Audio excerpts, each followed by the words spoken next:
In politics, you're either on message or you are losing. Let's get to it.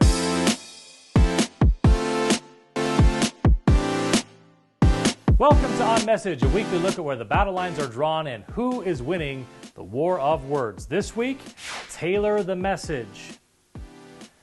Last weekend, the Republican Party held nominating conventions in several counties across the state, and most of the media attention was focused on Davis County. That makes sense because while Utah and Washington counties have elected more right-leaning legislators in recent years, the county directly north of Salt Lake has produced level-headed leadership, including House Speaker Brad Wilson, Senate President Stuart Adams, and the Senate Chair of the powerful Executive Appropriations Committee, Jerry Stephenson. The Salt Lake Tribune's report of the proceedings focused on the lurch to the right based on some of the candidates who won, others who forced primaries, as well as the messaging from incumbents who either emerged victorious or lived to fight another day. Exhibit A for the conservative shift was the loss of Representative Steve Handy from Layton, who has been more of a moderate-leaning member of the House. He lost to Trevor Lee and is now out because he chose to leave his fate up to the delegates and can't advance to a primary. Others, like Representatives Melissa Garth Ballard and Ray Ward, failed to gain sufficient support from delegates, but move on to the primary election because they did gather enough signatures, so they're okay. Speaker Wilson had enough support to avoid a primary, garnering the required 70% plus one. But the overall idea that the party has lurched to the right may be a bit premature. We have every reason to think Lee will vote to the right of Handy, his predecessor.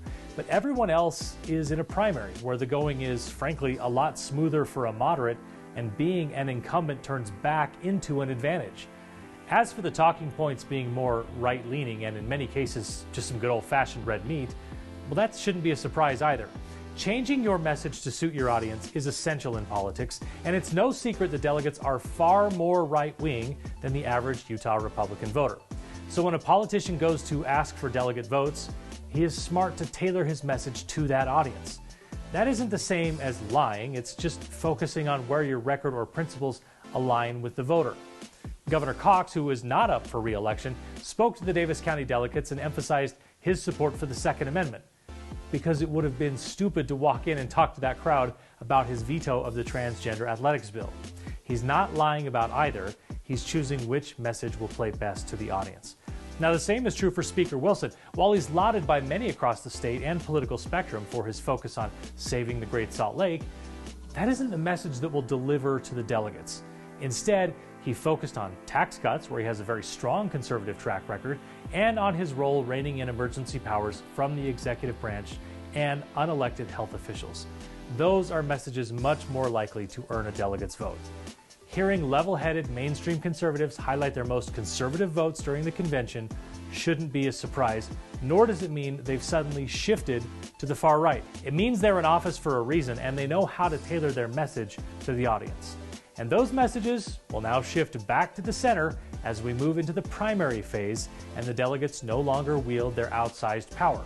For more than a decade, the issues that matter to delegates have not aligned with the issues that matter to Republicans en masse. That's why the signature path to the ballot is so vital to our election system, and it's why politicians can tell the delegates what they want to hear and then get back to business. That's it for this week. More On Message in the next issue of the Utah Political Underground. Hey, make sure you visit the site and sign up for our weekly email update. You can find more On Message videos, in-depth Utah political stories and analysis, plus podcasts and more at utahpoliticalunderground.com.